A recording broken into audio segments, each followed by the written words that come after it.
नमस्कार दोस्तों, कार्तिक कोचिंग में आपका बहुत बहुत हार्दिक स्वागत है। दोस्तों, आज हम बात करेंगे प्रैक्टिस सेट 20 की। किसकी? प्रैक्टिस सेट 20 के विषय में आज हम बात करेंगे, जो कि टीजीटी पीजीटी आर्ट के लिए महत्वपूर्ण आज का प्रैक्टिस सेट है। तो दोस्तों, अब जैसे हमने बात किया कि प्रैक्टिस सेट 90 में, तो कुछ लोगों ने कमेंट किया कि सर पहले किसी एक मूर्तिकार या चित्रकार की बात करके तो प्रैक्टिस सेट करवाइए।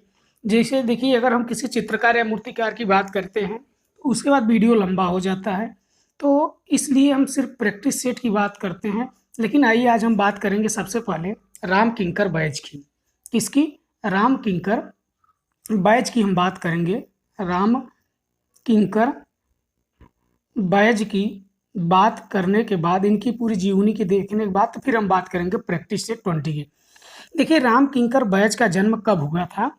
तो 20 मई 1906 को कहाँ पे हुआ था? तो पश्चिम बंगाल के बांकुरा शहर के जुग्गीपाड़ा में। कहाँ पे हुआ था? बांकुरा शहर के जुग्गीपाड़ा में हुआ था। तो राम किंकर बैज जो कि प्रमुख प्रसिद्ध में किसके लिए थे? तो सबसे पहले ये होता है कि किसके लिए थे ये। तो राम किंकर बैज जो कि एक प्रसिद्ध मूर्तिकार थे। किसके मूर्तिकार थे? तो इनके गुरु कौन थे? जब ये मूर्तिकार थे तो इनके गुरु कौन थे? तो इनके गुरु थे नंदलाल बोस। कौन थे ये? नंदलाल बोस, जो कि इनके गुरु थे।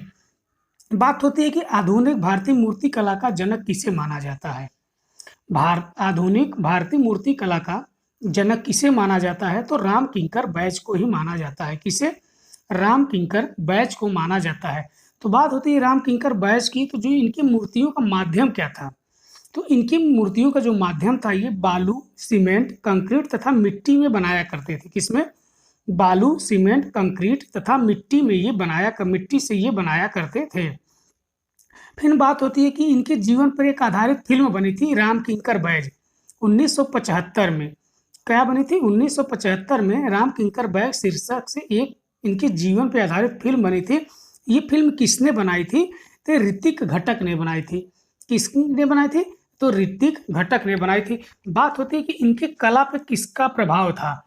तो इनके कलावाद पर किसका प्रभाव था? तो अभिव्यंजनावाद का प्रभाव था।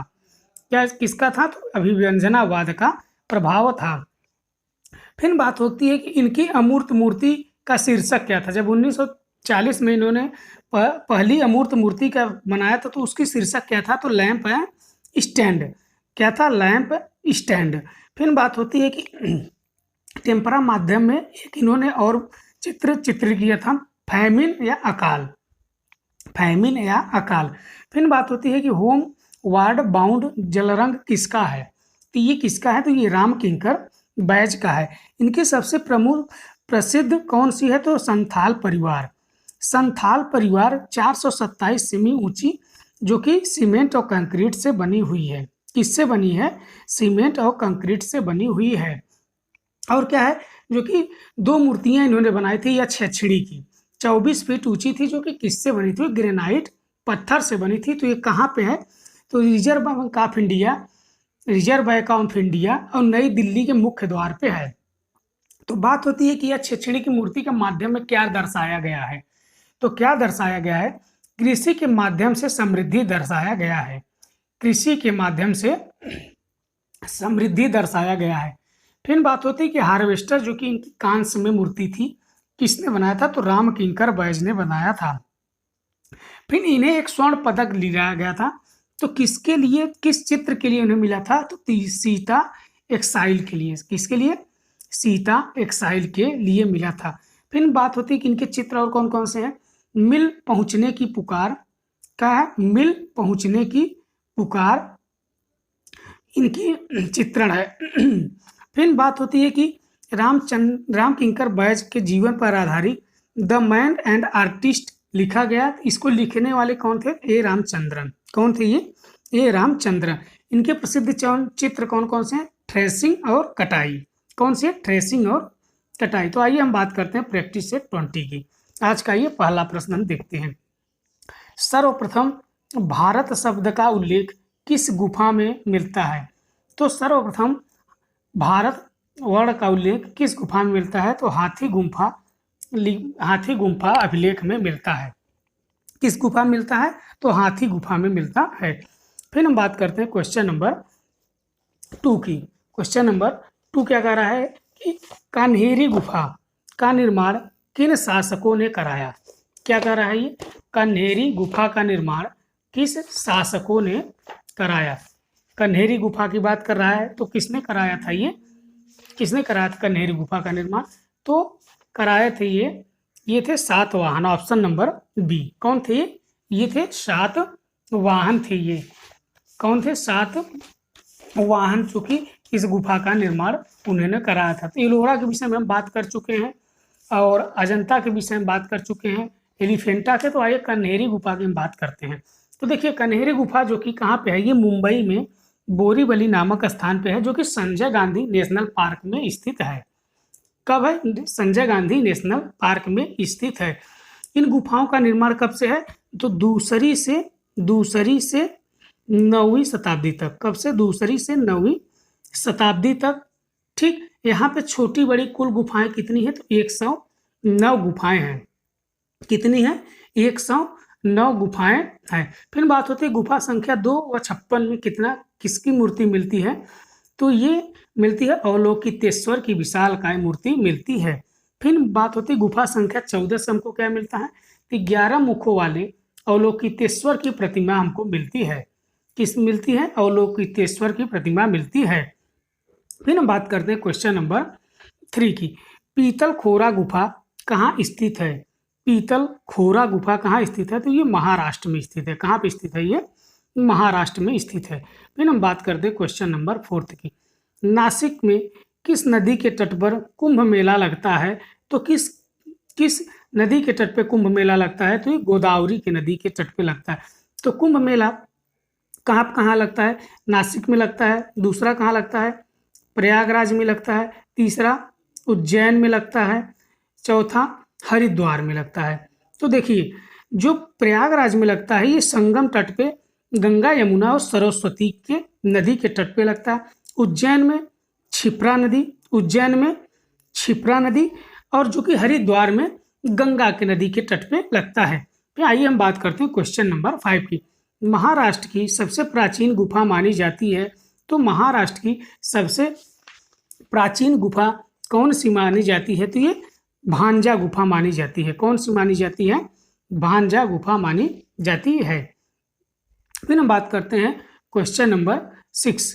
1785 में मौर्यकालीन गुफाओं की खोज किसने किया था, तो किसने किया था, तो हेरिंगटन ने किया था। किसने किया था, हेरिंगटन ने किया था। ऑप्शन नंबर बी सही है।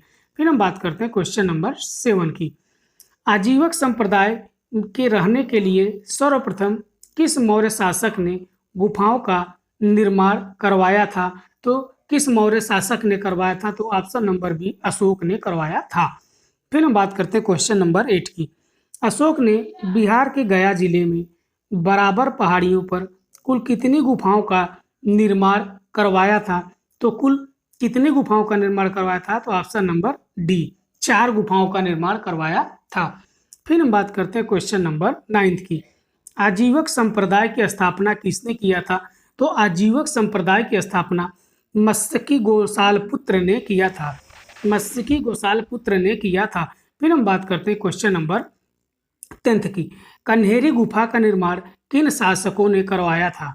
कन्हेरी गुफा का निर्माण किस शासकों ने करवाया था, तो ऑप्शन नंबर बी सातवाहन ने करवाया था। फिर हम बात करते हैं क्वेश्चन नंबर 11 की। मध्यकाल का समय क्या है। मध्यकाल का समय क्या है, तो मध्यकाल का समय है 700 ईसा पूर्व से 600 ईसा पूर्व तक। कब से है, 700 ईसा पूर्व से 1600 ईसा पूर्व तक। फिर हम बात करते हैं क्वेश्चन नंबर 12 की। पूर्व मध्यकाल की चित्रकला के बारे में सर्वप्रथम जानकारी किसने दिया था, तो किसने दिया था, A.K. स्वामी ने दिया था। किसने दिया था, A.K. स्वामी ने दिया था। फिर हम बात करते हैं क्वेश्चन नंबर 30 की। पाल शैली की सचित्र पुस्तकें किस धर्म पे आधारित है, तो पाल शैली की बात होती है, तो आइए हम पाल शैली के विषय में थोड़ी बहुत हम बात करते हैं। देखिए पाल शैली जो कि भारतीय चित्रकला की परंपरा का प्रतिनिधित्व जो कि 8वीं सदी में के पहले मिलती भित्ति चित्रों से मिलता है। तो अधिकांश जो भित्ति चित्र हैं वो बौद्ध काल से और अल्पांश में जो कि जैन काल से संबंध है। अधिक की बात की जाए तो बौद्ध काल से, अधिक की बात की जाए तो बौद्ध काल से, और निम्न की बात की जाए तो जैन काल से होता है। देखिए, भित्ति चित्रों का के निर्माण से पूर्व बौद्ध काल और जैन कला का समृद्ध रूप से जो मूर्तियों और मंदिरों के शिल्प में व्याप्त हो चुका था। तो आइए हम बात करते हैं थोड़ा सा, किसके विषय में हम बात करते हैं, आइए हम थोड़ा सा पाल शैली के विषय में हम बात करते हैं, उसके बाद हम फिर बात करेंगे नेक्स्ट क्वेश्चन भी देंगे। देखिए, पाल शैली की जो बात होती है तो 8वीं शताब्दी से लेके 15वीं शताब्दी तक, कब से 8वीं शताब्दी से लेके 15वीं शताब्दी तक कुल टोटल कितने 700 वर्षों तक चित्रकला की परंपरा का जीवित रखने का श्रेय किसको जाता है, तो पाल और जैन, किसको, पाल और जैन दोनों को जाता है। किसको, पाल और जैन दोनों को जाता है। तो 700 वर्षों की बात हुई। इस 700 वर्षों में, जो कि 700 वर्षों के समय में कुछ विद्वान चित्रकला की अवनति का समय कहते हैं। क्या कहते हैं, अवनति के समय की बात करते हैं। पाल शैली को पूर्वी शैली के नाम से भी जाना जाता है। किसको, पाल शैली को पूर्वी शैली के नाम से जाना जाता है। पाल शैली के काल के समय की बात की जाए तो 750 ईसा पूर्व से 1197 ईसा पूर्व की तक का है। अगर भारतीय लघु चित्रों की परंपरा किस काल में आरंभ होती है, तो ये पूर्व मध्य काल में प्राकृतिक से आरंभ होती है। बात होती है कि पाल शैली में जो कि प्रज्ञा पारमिता अलुकेतेश्वर बोधिसत्व को प्रमाण मिलती है। देखिए, बात होती है कि बौद्ध पांडुलिपि लघु चित्रों का आरंभ कब होता है, तो पाल शैली में किस ग्रंथ से, तो प्रज्ञा पारमिता से माना जाता है। अगर पूछा जाए तालपत्र पर चित्रित प्रथम ग्रंथ कौन सा है, और यह पाल शैली का चित्रित प्रथम ग्रंथ था, तो प्रज्ञा पारमिता ही था। अगर पूछा जाए पाल चित्रकला का आधार ग्रंथ क्या है, तो प्रज्ञा पारमिता है। तो प्रज्ञा पारमिता की बात की जाए तो इसकी रचना किसने की थी, तो इसकी रचना नागार्जुन ने की थी। ये महायान बौद्ध ग्रंथ से संबंधित है। कहाँ, किससे, महायान बौद्ध ग्रंथ से संबंधित है। अगर पाल पोथी चित्रों के समय की बात की जाए तो कब से है, पाल पोथी चित्रों की समय की बात की जाए तो 8वीं शताब्दी से, कब से, 8वीं शताब्दी से 12वीं शताब्दी तक। कब से, 8वीं शताब्दी से 12वीं शताब्दी तक की बात होती है। अगर पोथी चित्रण का प्रारंभ किस शैली में हुआ, तो पाल शैली में हुआ। किस शैली में हुआ, तो पाल शैली में हुआ। अगर बात की जाए कि पाल शैली को पूर्वी शैली किसने कहा था, तो पाल शैली को पूर्वी शैली लामा तारानाथ ने कहा था। किसने किया था, तो लामा तारानाथ ने किया था। बात होती है कि पोथी चित्रों का निर्माण किस वंश में हुआ था, तो ये पाल वंश में हुआ था। पाल वंश में हुआ था। अगर पाल शैली की बात की जाए तो इसके 3 प्रमुख केंद्र थे। 3 प्रमुख केंद्र थे, कौन कौन से थे, तो बंगाल, नेपाल और बिहार। कौन कौन से थे, बंगाल, नेपाल और बिहार। फिर बात होती है कि पाल शैली के संरक्षक कौन थे, तो पाल शैली के संरक्षक पाल शासक ही थे। फिर लामा तारानाथ ने किस पाल शैली की का संस्थापक किसे मानते हैं, तो धीमान और बितपाल को मानते हैं। बात होती है पाल वंश की स्थापना किसने किया था, तो पाल वंश की स्थापना गोपाल ने किया था। कब किए थे, 750 से 770 ईस्वी तक इनका समय होता है। फिर बात होती है कि भागलपुर बिहार में विक्रमशिला महाविद्यालय की स्थापना किसने किया था, तो धर्मपाल ने किया था। फिर बात होती है गीत गोविंद के रचयिता जो थे जयदेव, किसके दरबार में ये रहते थे, तो ये लक्ष्मण सेन के दरबार में ये रहते थे। बात होती है कि अधिकांश चित्र किस पे बने हैं, तो ये ताल पत्र पे बने हैं। किस पे बने हैं, तो ये ताल पत्र पे बने हुए हैं। फिर पाल पोथी चित्र की बात की जाए तो ये ताल पत्रों पे ही बनते हैं। अगर किस लिपि का प्रयोग हुआ है, तो किस लिपि का प्रयोग हुआ है, तो ये देवनागरी लिपि का प्रयोग हुआ है। फिर बात होती है कि बौद्ध ग्रंथ में किस भाषा में लिखा गया है, विनय पिटक जो कि पाली भाषा में लिखा गया है। अगर बात की जाए तो पाल चित्रों को किस शैली में अपनाया गया है? तो ये नाग शैली में अपनाया गया है। किस में अपनाया गया है? तो नाग शैली में अपनाया गया है। और पाल शैली में किसकी परंपरा विद्यमान थी? तो अजंता की परंपरा विद्यमान थी। किसकी? अजंता की विद्यमान थी। अगर इनकी प्रमुख सचित्र पोथियों की बात की जाए तो इसमें कौन कौन सी है? प्रज्ञा पारमिता, साधनमाला, पंचशिखा, करण देवगुहा और गंधर्व व्यूह। बात होती है पाल शैली की जो पोथियां किससे संबंधित है? बौद्ध धर्म से। तो ये महायान शाखा से संबंधित है। और पाल शैली में जो चित्रों के आकार है तो कितना है? 22 इंच लंबा और 2.25 इंच चौड़ा है। अगर बात की जाए कि इनमें किस रंग का प्रयोग नहीं हुआ है तो सुवर्ण रंग का प्रयोग नहीं हुआ है। आइए फिर हम बात करते हैं नेक्स्ट क्वेश्चन नंबर 15 की। पाल शैली के चित्र किस धरातल पर बने हैं? तो अभी हमने बनाया ताड़ पत्रों पर बने हैं। फिर बात होती है कि पाल शैली के प्रमुख केंद्र कौन कौन से? तो अभी हमने बताया बिहार भी था, नेपाल भी था, बंगाल भी था। तो तीनों, ऑप्शन नंबर डी। फिर हम बात करते हैं क्वेश्चन नंबर 70 की। बौद्ध चित्रकला का अंतिम प्रमाण किस शैली में मिलता है? तो ये पाल शैली में मिलता है। किस शैली में मिलता है? तो पाल शैली में मिलता है। फिर हम बात करते हैं क्वेश्चन नंबर 18 की। पाल शैली को बिहार शैली किसने कहा? तो पाल शैली को बिहार शैली किसने कहा? तो किसने कहा? हेलन रूबियो ने कहा। किसने कहा? हेलन रूबियो ने कहा। फिर बात होती है कि पाल शैली के संस्थापक कलाकार माने जाते हैं। तो ऑप्शन नंबर बी, धीमान और बितपाल थे। कौन थे ये? धीमान और बितपाल। फिर हम बात करते हैं क्वेश्चन नंबर 20 की। भारत में लघु चित्रों का प्रारंभ किया तो किसने किया? ये पाल शासकों ने किया। किसने किया? ये पाल शासकों ने किया। फिर हम बात करते हैं क्वेश्चन नंबर 21 की। पाल शैली के ताड़पत्रों की माप क्या थी? तो हमने अभी आपको बताया कि 22.25 इंच लंबा, 22.25 इंच लंबा गुणे कितना? 2.25 इंच, 2 गुणे 1/4, तो 22 गुणे 2। फिर हम बात करते हैं क्वेश्चन नंबर 22 की। पाल शैली के चित्र बौद्ध धर्म के किस संप्रदाय से संबंध रखा है? तो अभी बताया हमने महायान शैली से है। फिर हम बात करते हैं क्वेश्चन नंबर 23 की। पाल शैली के चित्रों का समय है? तो हमने बताया अभी 7वीं शताब्दी से लेकर 12वीं शताब्दी तक पाल शैली को चित्रों का समय है। कब से है? तो 700 ईसा पूर्व से लेकर 1500 ईसा पूर्व तक दोनों का चित्रण मिलता है। अगर पाल शैली की बात की जाए तो 750 से लेकर 1195 तक। फिर हम बात करते हैं क्वेश्चन नंबर 24 की।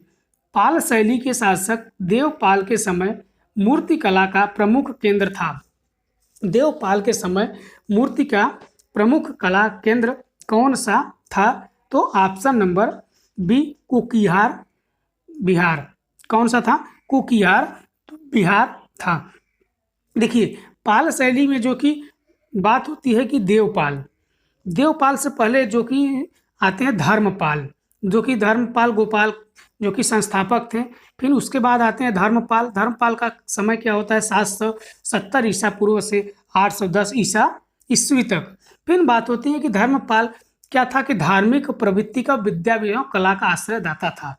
उसे के लेखों में उसे क्या कहा गया है? तो परम सौगात कहा गया है। याद रखिएगा क्या कहा गया है? इसको परम सौगात कहा गया है।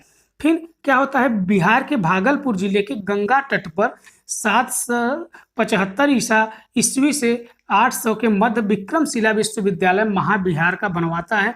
फिर धर्मपाल ने सोमपुरी बिहार मतलब पहाड़पुर बांग्लादेश को भी स्थापना करता है। फिर बात होती है धर्मपाल के बाद फिर कौन आता है? धर्मपाल के बाद फिर देवपाल आता है।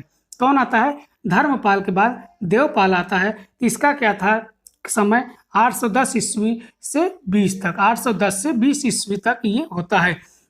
ये भी बौद्ध का मतानुयायी था। पाल वंश का सबसे अधिक शक्तिशाली राजा शासक था ये देवपाल सबसे शक्तिशाली राजा था।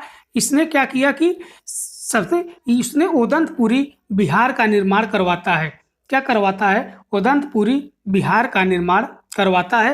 फिर देवपाल के बाद कौन आता है? तो विग्रहपाल आता है। ठीक, विग्रहपाल आता है। फिर उसके बाद उसके पुत्र कौन आता है, तो नारायण पाल आता है कि जो पक्ष में ये सिंहासन त्याग कर संन्यास ग्रहण करता है। तो नारायण पाल जो ने शिव के सम्मान में 1000 मंदिरों का निर्माण करवाया था। बात होगी अगर पाल शैली में, तो किसने 1000 मंदिरों का निर्माण कराया था, तो कौन था ये, नारायण पाल था। कौन था ये, नारायण पाल था। नारायण पाल ने करवाया था। फिर बात करते हैं नेक्स्ट क्वेश्चन की, क्वेश्चन नंबर 25 की। पाल भारत में पाल शैली के सर्वाधिक चित्र किस संग्रहालय में है, तो ये किस संग्रहालय में, ऑप्शन नंबर बी, कलकत्ता संग्रहालय में है। कलकत्ता संग्रहालय में है। फिर हम बात करते हैं क्वेश्चन नंबर 26 की। पाल शैली का सर्वश्रेष्ठ ग्रंथ कौन सा है, तो ये प्रज्ञा पारमिता है। फिर हम बात करते हैं क्वेश्चन नंबर 27 की। जैन चित्रकला का आरंभ कब से माना जाता है, जैन चित्रकला का आरंभ कब से माना जाता है, तो ये कब से माना जाता है ये जैन चित्रकला को, तो सीतन वासल गुफा से प्राप्त 5 जैन मूर्तियां, ऑप्शन नंबर ए। तो देखिए बात होती है कि ये जैन शैली की, जैन शैली को अपभ्रंश शैली कहिए, चाहे पश्चिमी शैली कहिए, चाहे गुजराती शैली कहिए, चाहे जैन शैली कहिए, जैन शैली की बात होती है। तो देखिए अपभ्रंश शैली का जो नामकरण होता है, गुजरात शैली, पश्चिमी शैली, जैन शैली, पुस्तक शैली, सुलेपी शैली, गुर्जर शैली, ग्रामीण शैली इत्यादि नाम से इसे जाना जाता है। अगर बात की जाए इस शैली की खोज की, अगर बात की जाए तो डॉक्टर आनंद कुमार स्वामी ने की थी।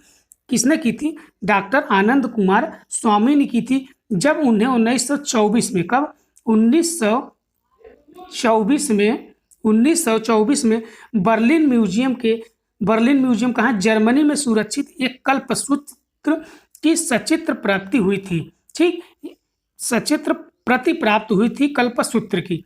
बात होती है यह प्रति कहाँ की थी, तो यह प्रति गुजरात क्षेत्र की थी। ठीक, यह प्रति गुजरात क्षेत्र की। कालांतर में उन्हें बाल गोपाल स्तुति, गीत गोविंद, रहती रहस्य और दुर्गा सप्तशती इत्यादि सचित्र ग्रंथ प्राप्त हुए हैं, जो इस शैली के थे। इस ग्रंथों का संबंध न तो गुजरात से था और न ही जैन धर्म से था।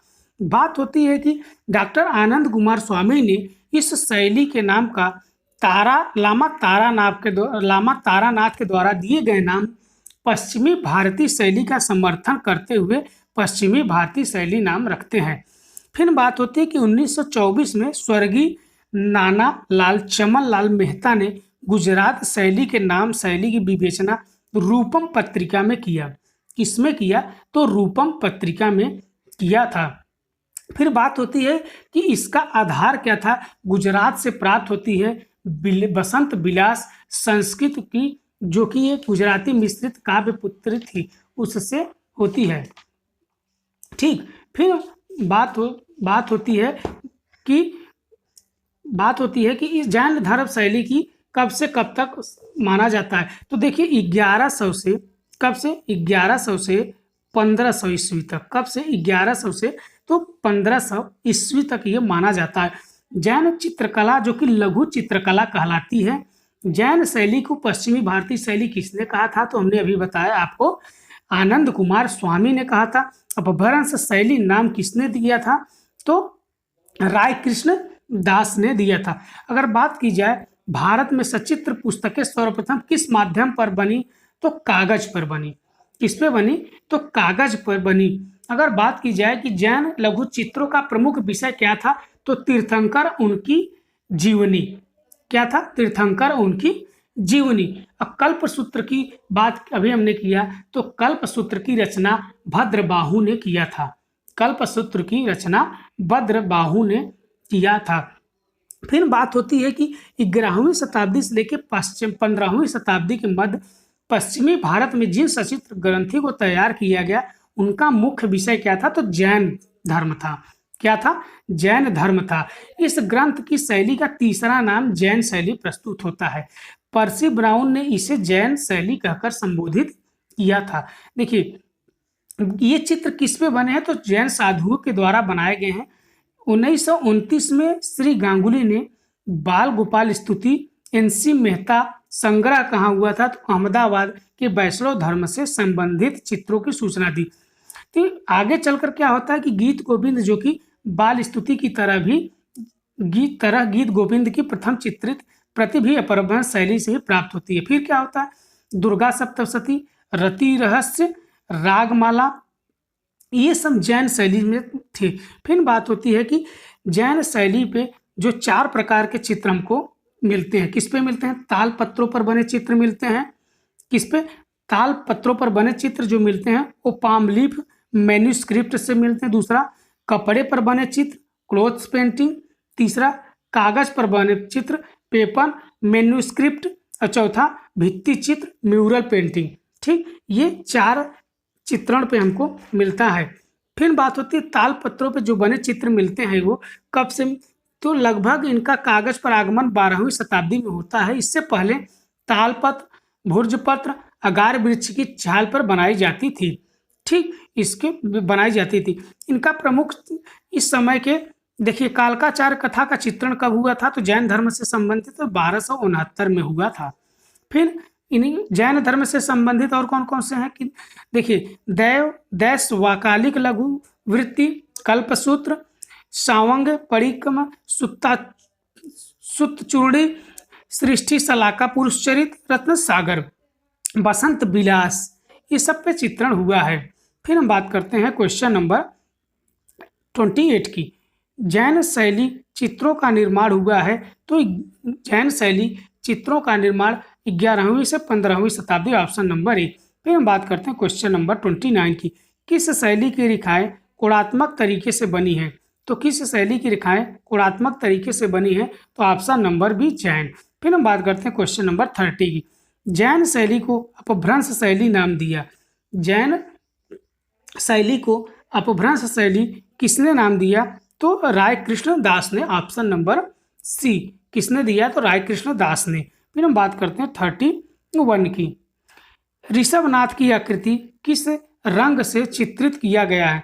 ऋषभनाथ की आकृति को किस रंग से चित्रित किया गया है, तो स्वर्ण रंगों से चित्रित किया गया है। फिर हम बात करते हैं क्वेश्चन नंबर 33 की। जैन शैली के सर्वाधिक चित्र किस पर बने हैं। जैन धर्म के सर्वाधिक चित्र किस पे बने हैं, तो ये किस पे बने हैं, तो ये ताड़पत्र पे बने हैं। ताड़पत्र पे बने हैं। फिर हम बात करते हैं क्वेश्चन नंबर 32 की। जैन शैली को पश्चिमी भारतीय शैली किसने कहा है, तो A.K. स्वामी ने कहा है। किसने कहा है, A.K. स्वामी ने। फिर हम बात करते हैं क्वेश्चन नंबर 34 की। किसकी हम बात करते हैं, क्वेश्चन नंबर 34 की हम बात करते हैं। आइए हम क्वेश्चन नंबर 34 की हम बात करते हैं। 34 क्या है मित्रों, कि जैन शैली का प्रमुख केंद्र है। जैन शैली का प्रमुख केंद्र क्या है, तो जैन शैली का प्रमुख केंद्र जौनपुर है। क्या है, ऑप्शन नंबर सी, जौनपुर है। फिर हम बात करते हैं क्वेश्चन नंबर 35। रुई की ढेर की तरह बादलों का चित्रण किस शैली में बने हैं, तो किस शैली में बने हैं, तो अपभ्रंश जैन शैली में बने हैं। किस में बने हैं, अपभ्रंश जैन शैली में बने हैं। फिर हम बात करते हैं क्वेश्चन नंबर 36 की। जैन शैली के प्राचीन उदाहरण है। जैन शैली के प्राचीन उदाहरण है, कौन सा है, निशीथ चूड़ी। कौन सा है, निशीथ चूड़ी है। फिर हम बात करते हैं क्वेश्चन नंबर 37 की। अपभ्रंश शैली के चित्रों का प्रमुख विषय क्या है, तो क्या है इसमें से, तो आप जैन से, तो ऑप्शन नंबर डी, इसमें से कोई नहीं। अपभ्रंश शैली के चित्रों का विषय क्या है, तो अपभ्रंश शैली के चित्रों का विषय क्या है, तो इसमें जो कि प्रैक्टिस सेट में ब्राह्मण दिखा रहे हैं, जो कि अपभ्रंश शैली में जैन शैली से संबंधित चित्रण होता है, तो आप जानते हैं, तो ऑप्शन नंबर इसमें डी होगा, जो कि जैन शैली नहीं दिया गया है, न ब्राह्मण होगा न बौद्ध होगा, तो दोनों नहीं होगा, तो इसमें से कोई नहीं। 37 का आप लोग कमेंट करके बताइएगा सही उत्तर। परली आंखें किस शैली की विशेषता है, तो जैन ग्रंथ की विशेषता है। किसकी विशेषता है, तो जैन ग्रंथ की विशेषता है, ऑप्शन नंबर ए सही है। फिर हम बात करते हैं क्वेश्चन नंबर 39 की। कल्पसूत्र की स्वर्ण अक्षरों की लिपि प्रति कहाँ से मिली जिसकी लिपि काल 1467 है? तो ये हमको कहाँ से मिलती है? ये तो जौनपुर से मिलती है।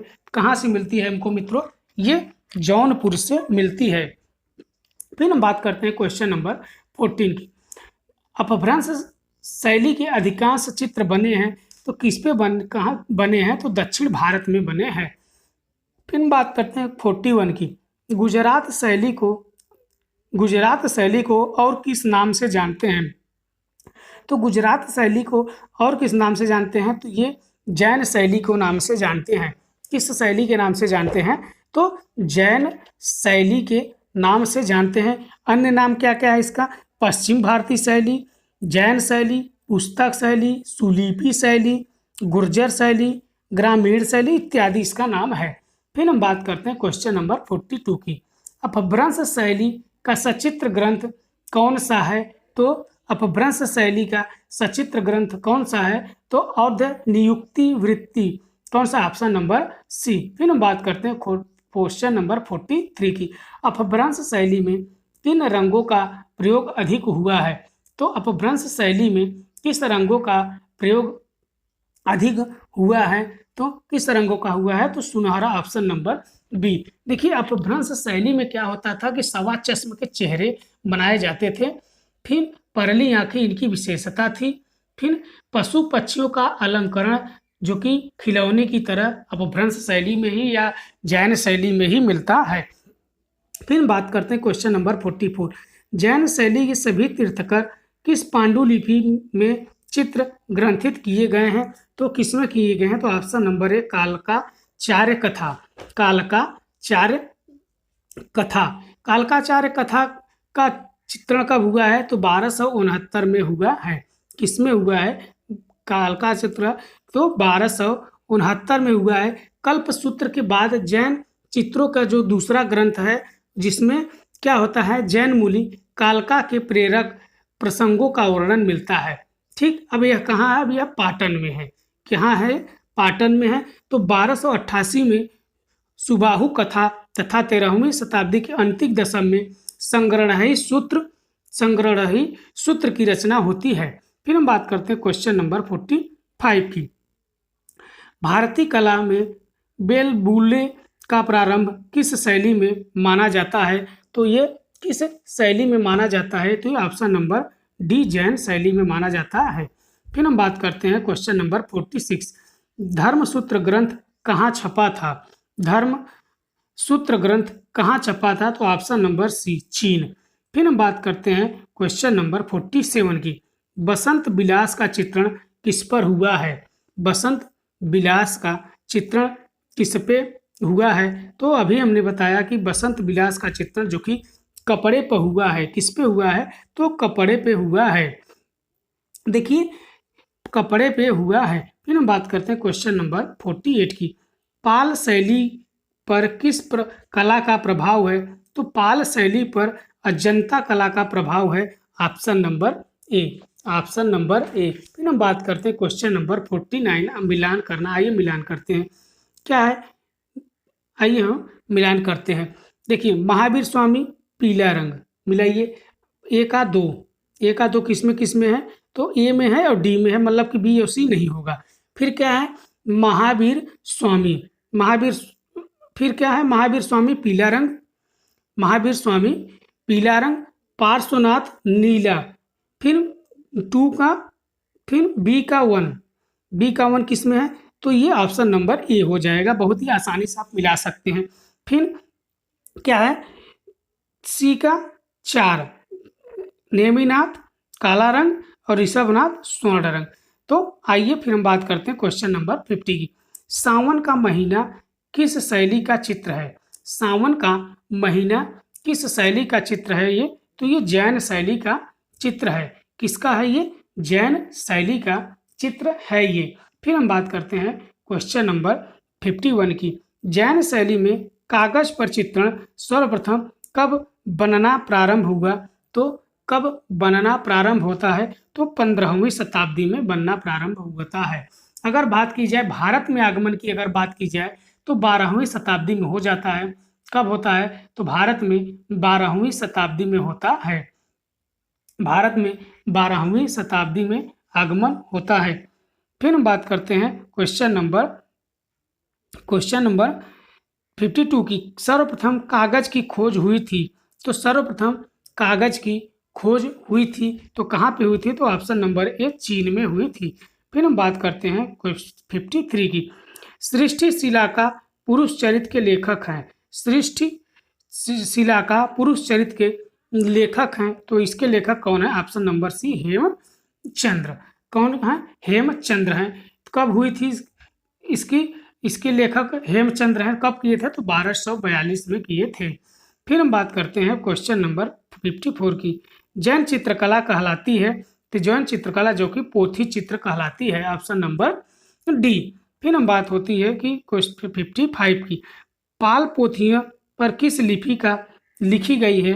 तो पाल पोथियां किस लिपि में लिखी गई है? तो देवनागरी लिपि में लिखी गई। Option number B. फिर हम बात करते हैं 56 की। मथुरा में उपलब्ध जैन कला का प्रतीक है। मथुरा में उपलब्ध जैन कला का प्रतीक है तो क्या है? अलंकृत द्वार। Option number C. फिर हम बात करते हैं 57 की। जैन धर्म के वास्तविक संस्थापक माने जाते हैं। तो जैन धर्म के वास्तविक संस्थापक कौन माने जाते हैं? तो महावीर स्वामी। कौन माने जाते हैं? तो महावीर स्वामी को माना जाता है। देखिए महावीर स्वामी जो थे जैन धर्म के 24वें तीर्थंकर थे। कौन थे? 24वें तीर्थंकर या अंतिम तीर्थंकर माने जाते हैं। इनका जन्म कहाँ हुआ था? तो इनका जन्म हुआ था कुंडग्राम के वैशाली में हुआ था। कब कहाँ हुआ था? तो कुंडग्राम के वैशाली में हुआ था। इनका जन्म कब हुआ था? तो 599 ईसा पूर्व में।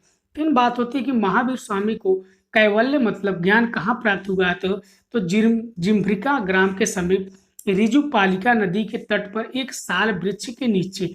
अगर भी बात की जाए इनके पिता का क्या नाम था? तो इन महावीर स्वामी के पिता थे कौन थे? तो सिद्धार्थ। फिर महावीर स्वामी की माता के नाम बात की जाए तो त्रिशला था। ठीक। फिर अगर बात की जाए इनके प्रथम अनुयायी कौन थे? तो ये जमाली थे। ये कौन थे? ये जमाली थे। अगर जैन धर्म के संस्थापक और प्रथम तीर्थंकर की बात की जाए तो ऋषभदेव होते हैं। कौन होते हैं? तो ऋषभदेव होते हैं। आइए हम बात करते हैं 58 की। बसंत विलास नामक काव्य पत्री का लिपि काल है। तो इसका लिपि काल क्या है? तो ऑप्शन नंबर सी 1451। कब है? 1451 में हुआ है। फिर हम बात करते हैं 59 की। मांडू में निरूपित कल्पसूत्र का लिपि काल है। तो इसका लिपि क्या है? तो ऑप्शन नंबर ए 1439। कब है? 1439 में हुआ है। फिर हम बात करते हैं क्वेश्चन नंबर 16 की। गुजरात शैली का चित्रण समय है। तो गुजरात शैली का चित्रण समय कब है? तो ये कब है? गुजरात शैली का चित्रण समय कब है? तो ये है आपका गुजरात शैली की बात हो रही है। गुजरात शैली कहिए चाहे जैन धर्म शैली कहिए चाहे पश्चिमी शैली है तो 15वीं शताब्दी में है। फिर हम बात करते हैं 61 की। भारत पर आक्रमण करने वाला प्रथम मुस्लिम शासक कौन था? तो भारत पर आक्रमण करने वाला प्रथम मुस्लिम शासक कौन था? तो कौन था? आइए बात करते हैं क्वेश्चन नंबर 61 का। Option number A Mohammad Ghaznavi. कौन था? मोहम्मद गजनवी। फिर हम बात करते हैं 62 की। सोमनाथ मंदिर का जीर्णोद्धार किस प्रथम राष्ट्रपति ने कराया था? तो किस प्रथम राष्ट्रपति ने कराया था? तो option number B doctor Rajendra Prasad ने। फिर हम बात करते हैं क्वेश्चन नंबर 63 की। संसद भवन और राष्ट्रपति भवन का मुख्य द्वार का स्थापत्य कार्य कौन था? इंजीनियर लुटियंस था। फिर हम बात करते हैं फिर 64 की। भारत में निर्मित मुस्लिम स्थापत्य कला की पहली मस्जिद है। तो कौन सी है पहली मस्जिद? तो है कुबत उल इस्लाम मस्जिद। फिर हम बात करते हैं 65 की। भारत का प्रथम मकबरा माना जाता है। तो भारत का प्रथम मकबरा किसका माना जाता है? तो सुल्तानगढ़ का मकबरा, सुल्तानगढ़ी का मकबरा। फिर हम बात करते हैं क्वेश्चन नंबर 66, मकबरों का काल कहा जाता है? तो मकबरों का काल किसे कहा जाता है? तो सैयद और लोदी दोनों को कहा जाता है। किसको? ऑप्शन नंबर सी सही है। फिर हम बात करते हैं 67 की, विश्व का सबसे बड़ा दरवाजा माना जाता है? तो विश्व का सबसे बड़ा दरवाजा कौन सा माना जाता है? तो बुलंद दरवाजा माना जाता है। फिर हम बात करते हैं 68, नियामतनामा पुस्तक आधारित है? तो किस पे आधारित है ये? ऑप्शन नंबर सी पाक शास्त्र पर। किस पे? ऑप्शन नंबर सी पाक शास्त्र पर। फिर हम बात करते हैं क्वेश्चन नंबर 69, ईरानी शैली को किस वंश के शासकों ने संरक्षण दिया? तो किस वंश के शासकों ने संरक्षण दिया? तो ऑप्शन नंबर बी तैमूर वंश के शासकों ने संरक्षण दिया। फिर हम बात करते हैं क्वेश्चन नंबर 17 की, 15वीं शताब्दी में हिरात शैली का प्रमुख कलाकार था? तो प्रमुख कलाकार कौन था? ये बिहजद था। कौन था ये? बिहजाद था। बिहजाद था। हेरात हेरात हेरात शैली का प्रमुख कलाकार था। फिर हम बात करते हैं क्वेश्चन नंबर 71 की, ईरानी शैली की प्रमुख विशेषता है? ईरानी शैली की प्रमुख विशेषता क्या थी? तो ये रेखा प्रधान थी। क्या थी? ये रेखा प्रधान थी। फिर हम बात करते हैं क्वेश्चन नंबर 72 की, ईरानी शैली में अधिक अधिक का प्रयोग हुआ है? तो किसका प्रयोग हुआ है? तो इसमें अलंकारिता का अधिक प्रयोग हुआ, ऑप्शन नंबर सी। फिर हम बात करते हैं क्वेश्चन नंबर 73 की, मुगल शैली का पैतृक गृह था? तो मुगल शैली का पैतृक गृह क्या था? तो ईरान था। क्या था ये? ईरान था। ईरान था। फिर हम बात करते हैं क्वेश्चन नंबर 74 की, भारत में मुगल वंश का संस्थापक माना जाता है? तो किसे माना जाता है? बाबर को माना जाता है। किसे माना जाता है? तो बाबर को माना जाता है। आइए हम बात करते हैं बाबर के विषय में। देखिए, बाबर का जन्म, बाबर जो कि मुगल वंश का संस्थापक माना जाता है, अभी हमने बताया। बाबर का जन्म होता है 14 फरवरी 1483 को फरगना के अंदीजन में। का वर्तमान में कहाँ पे है? ये है उज्बेकिस्तान में। फिर बात होती है कि बाबर को उपाधि कौन सी दी गई थी? तो बाबर को कलंदर की उपाधि दी गई थी। फिर बात होती है कि तुजू के बाबरी में हिरात को किस रूप में वर्णित किया गया है? बाबर ने जो अपनी आत्मकथा लिखी है तुजू के बाबरी में, हिरात को किस रूप में वर्णित किया है? तो बुद्धिजीवियों से भरे शहर के रूप में वर्णित किया है। किसमें किया है? तो बुद्धिजीवियों से भरे शहर के रूप में वर्णित किया गया है। फिर बात होती है, अगर कला का द्वितीय स्वर्ण युग कहा जाता है तो कला का द्वितीय स्वर्ण युग किसे कहा जाता है? तो मुगल काल को कहा जाता है। अगर बात होती है मुगल शैली किन दो शैलियों की सम्मिलित से हुई थी, इसकी उत्पत्ति किन दो शैलियों के सम्मिलन से हुई थी? तो हिंदू और ईरानी, या कहिए भारतीय या पारसियन। ठीक, भारतीय या पारसियन। फिर बात करते हैं कि तुजू के बाबरी, जो कि बाबर ने अपनी आत्मकथा लिखी थी, तो किस भाषा में लिखी थी? तो ये तुर्की भाषा में लिखी गई थी। तुर्की भाषा में लिखी गई थी। और तुजू के बाबरी की फारसी में अनुवाद किसने किया था? तो अब्दुल रहीम खान खाना ने किया था। अगर बात होगी मुबैयान नामक पद शैली का आविष्कारक कौन था? तो वो था बाबर। कौन था वो? बाबर जो कि आगरा में एक ज्यामिति विधि से एक बाग का, नूर अफगान कहिए या आराम बाग का निर्माण करवाता है। कहाँ पे करवाता है? तो आगरा में करवाता है। कहाँ पे? आगरा में करवाता है। बाबर ने किसके चित्रों की आलोचना की थी ये पूछा जाए तो बाबर ने बेहजाद मतलब ईरान के ईरानी चित्रकार की आलोचना की थी। बेहजाद कहाँ का चित्रकार था? तो खुरांस तथा हिरात का चित्रकार था। बेहजाद को क्या कहा जाता है? तो बेहजाद को पूर्व का राफेल की संज्ञा दी जाती है। क्या कहा जाता है? पूर्व के राफेल की संज्ञा किसे दी जाती है? तो ये बेहजाद को दी जाती है। फिर बात होती है जीवनी लेखकों का राजकुमार किसे कहा जाता है? तो ये किसे कहा जाता है? ये बाबर को कहा जाता है। फिर हम बात करते हैं कि मुगल कालीन प्रथम स्थापत्य कौन सी थी? तो ये काबुली बाग मस्जिद, जो कि पानीपत में थी। कहाँ पे थी? पानीपत में। आइए फिर हम बात करते हैं 75 की, बाबर ने अपनी आत्मकथा तुजू के बाबरी में किस चित्रकार का उल्लेख किया है? तो किस चित्रकार का उल्लेख किया है? तो अभी हमने बताया आपको बेहजाद। फिर बात होती है कि 76 बाबर के पिता का नाम क्या था? तो बाबर के पिता का क्या नाम था? तो इसके पिता का क्या नाम था? उमर शेख मिर्जा। क्या था? उमर शेख मिर्जा। फिर हम बात करते हैं 77 की। बाबर तुर्की गीतों का संग्रह किस नाम से प्रकाशित करवाया था? तो अभी हमने बताया कि ऑप्शन नंबर डी मुबैयान। कौन सा? ऑप्शन नंबर डी मुबई या सॉरी इसका ऑप्शन नंबर ए होगा दीवान। ऑप्शन नंबर ए होगा दीवान, जो कि क्या होगा? दीवान। ऑप्शन नंबर ए दीवान होगा। गीतों के संग्रह की बात कर रहा है, तो ये गीतों की संग्रह की बात अगर करता है तो दीवान कराता है। अगर पद्य शैली की बात करे तो मुबैयान होगा। अगर पद्य शैली की बात करेगा तब मुबैयान होगा। फिर हम बात करते हैं क्वेश्चन नंबर 78 की। हमजनामा पुस्तक का चित्रण किसके काल में शुरू हुआ था? तो किसके काल में शुरू हुआ था? हुमायूं के काल में हमजनामा का पुस्तक के चित्रण का शुरू होता है और अकबर के काल में पूर्ण होता है।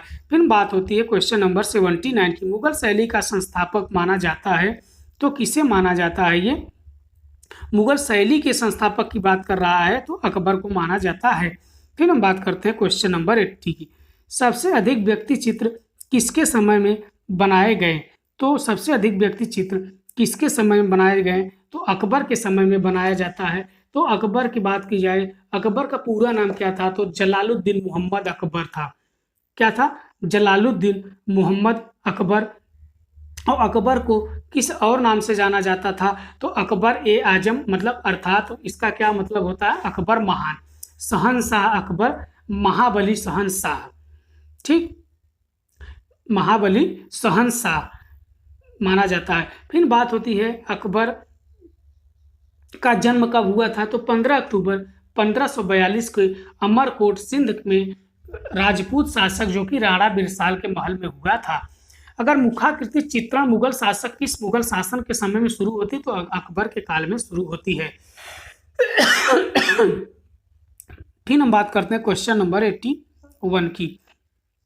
निम्नांकित में कौन से शहंशाह ने चित्रकला के साथ साथ वास्तुकला को भी प्रश्रय दिया? तो किसने दिया था ये? ऑप्शन नंबर ए अकबर ने दिया था। अकबर ने दिया था। बात होती है कि अकबर ने जगत गुरु की उपाधि किसे दी थी? तो जैनाचार्य जो हरि विजय सूरी थे उनको दिए थे। फिर बात होती है कि अकबर के शासनकाल में प्रथम स्थापत्य हुमायूं का मकबरा किसने बनवाया था? तो हाजी बेगम ने बनवाया था। हाजी बेगम ने बनवाया था। अगर अकबर के मकबरा की बात की जाएगी तो अकबर का मकबरा जहांगीर ने बनवाया था। अगर मुगल शैली की नींव की बात की जाएगी तो अकबर ने रखा था। अगर बात की जाए चित्रकला को किसने प्रोत्साहित किया था? तो अकबर ने किया था। फिर बात होती है कि अकबर ने आईने अकबरी के मुख्य चित्रकार कौन थे? तो केशव, धर्मदास और बसावन थे। केशव, धर्मदास और बसावन थे। फिर बात करते हैं क्वेश्चन नंबर 82 की। ऐतिहासिक दृष्टि से उक्त भवनों में सही क्रम कौन सा है? तो ये इसमें कौन सा है? तो इसमें है कुतुब मीनार, फतेहपुर सीकरी और ताजमहल। फिर हम बात करते हैं क्वेश्चन नंबर 83 की। सुंदर पक्षियों के चित्र किस मुगल शासक ने सर्वप्रथम बनवाए? तो ऑप्शन नंबर ए हुमायूं ने बनवाया था। किसने बनवाया था? तो हुमायूं ने बनवाया था। फिर हम बात करते हैं क्वेश्चन नंबर 84 की। ईरान के शासक को किस मुगल पांडुलिपि में चित्रित किया गया है? तो किसमें किया गया है? तो ये ऑप्शन नंबर बी शाहनामा में किया गया है। फिर हम बात करते हैं क्वेश्चन नंबर 85 की। मुगल शैली का स्वर्णिम काल किस मुगल शासक को माना जाता है? तो किस मुगल शासक को माना जाता है? तो ये शाहजहां को माना जाता है। किसे माना जाता है? तो ये शाहजहां को माना जाता है। Question number 86। किस मुगल काल के शासक चहुमुखी विकास होता है? ऑप्शन नंबर 86 का सही ऑप्शन होगा अकबर। कौन होगा? अकबर 86 का ऑप्शन नंबर भी सही है। अगर बात की जाए किस मुगल शासक के काल को साहित्य का स्वर्ण काल माना जाता है, तो इसका ऑप्शन नंबर बी अकबर ही माना जाता है। कौन माना जाता है? तो अकबर माना जाता है। साहित्य की बात की जाए, हिंदी स्वर्ण काल का बात की जाए तो अकबर को ही माना जाता है। फिर हम बात करते हैं क्वेश्चन नंबर 88 की। मुगल स्थापत्य कला का स्वर्णिम किस मुगल शासक को माना जाता है? स्थापत्य का शाहजहां को माना जाता है। देखिए, अगर चित्रकला की बात की जाएगी तो जहांगीर, चित्रकला का स्वर्णिम काल जहांगीर, हिंदी का स्वर्णिम काल अकबर और स्थापत्य का शाहजहां। फिर हम बात करते हैं क्वेश्चन नंबर 89 की। अकबरनामा का सबसे अच्छा चित्र कौन सा है? तो इस पे किसका है? तो सलीम के जन्म का चित्रण, ऑप्शन नंबर बी। फिर हम बात करते हैं क्वेश्चन नंबर 90 की। अलंकृत हाथियों का प्रचलन विशेष रूप से किस युग में हुआ? तो किस युग में हुआ? तो ऑप्शन नंबर बी जहांगीर के युग में माना जाता है। फिर हम बात करते हैं क्वेश्चन नंबर 91। मुगल काल में पंचतंत्र का अनुवाद किस नाम से हुआ है? तो option number B Anwar Suhaili. किसके नाम से हुआ है? तो अनवर सुहेली। फिर हम बात करते हैं 92 की।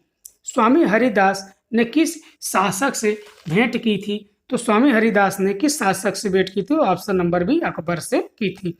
फिर हम बात करते हैं क्वेश्चन नंबर 93 की।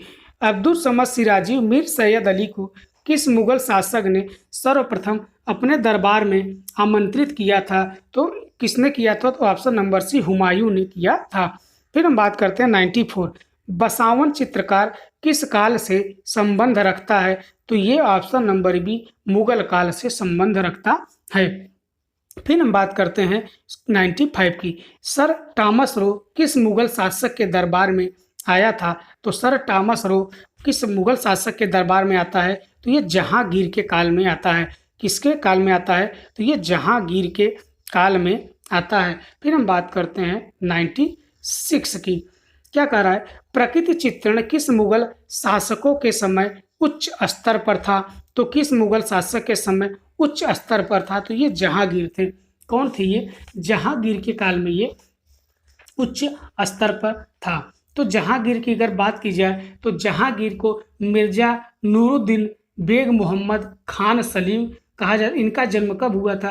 तो 30 अगस्त 1569 को हुआ था। अगर इनके काल की बात की जाए तो 1605 से 1627 तक इनका कार्यकाल था। अगर बात की जाए इनका विवाह किससे हुआ था? तो ये नूरजहां से विवाह करते हैं। नूरजहां का मूल नाम क्या था? तो मेहरुन्निसा था। अगर नूरजहां का संबंध किस वस्त्र कला से था? तो किस वस्त्र कला से था? तो चिकनकरी से था। किसके था? चिकनकरी थे सा। फिर बात होती है कि गुलाब से इत्र बनाने की विधि का आविष्कार किसने किया था? तो नूरजहां की माँ अस्मत बेगम ने किया था। फिर बात होती है कि जहांगीर का मकबरा कहाँ पे है? तो जहांगीर का मकबरा कहाँ पे है? ये लाहौर, ये शहदरा लाहौर में है।